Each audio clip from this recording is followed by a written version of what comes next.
मन की आवाज प्रतिज्ञा। सज्जन सिंह केसर को लाने के लिए प्रतिज्ञा के मायके पहुंच जाता है और कहता है कि मैं अपनी बहुरिया को लेने के लिए आया हूं।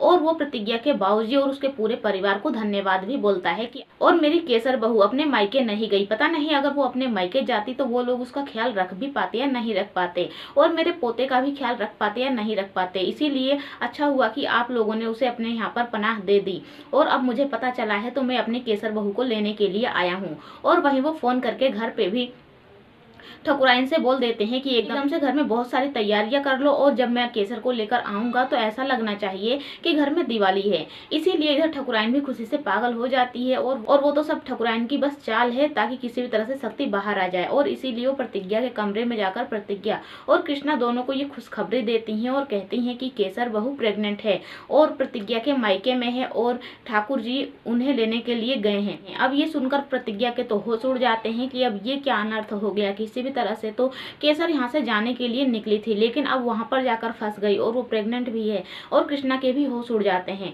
वहीं अब घर में पूजा पाठ शुरू हो जाता है। ठकुराइन बहुत ज्यादा पूजा पाठ करती है और ये सब देखकर प्रतिज्ञा को अच्छा नहीं लग रहा होता है। वो सोचती है और वो समझ भी रही होती है कि ये सब कुछ तो बस इनका दिखावा है, बस 2 घड़ी में ये कैसे बदल जाती हैं इनका तो कुछ पता ही नहीं चलता। तभी दादी कहती हैं कि अरे इसे क्या हो गया है, ये कितनी उछल कूद रही है। तो प्रतिज्ञा बताती है कि लगता है कि केसर दीदी को लाने के लिए गए हैं ना, इसीलिए इनका ये हाल है और इसीलिए खुशी से पागल हुए जा रही हैं। और वहीं वो ठकुराइन से प्रतिज्ञा ये भी पूछती है कि क्या केसर दीदी अपनी मर्जी से आना चाहती हैं। तो ठकुराइन कहती है कि अपनी मर्जी से आए या जबरदस्ती आए, बस आएगी तो इसी घर में, क्योंकि उसका ठिकाना ही कहाँ है और वो मेरे शक्ति के होने वाले बच्चे की माँ बनने वाली है। तो अपने मायके तो जाएगी नहीं, वहां पर कौन उसका ख्याल रखेगा। और तुम्हारे यहाँ रही तो तुम्हारे यहाँ इतना तो उन लोगों के पास पैसा है नहीं कि वो सब खर्चा उठा पाएंगे, इसीलिए उसे यहीं तो आना होगा, और इसीलिए ठाकुर साहब उसे लेने के लिए गए हैं। अब ये सुनकर प्रतिज्ञा और दादी दोनों के होश उड़ जाते हैं कि पता नहीं केसर इस घर में आना भी चाहती है नहीं चाहती है, और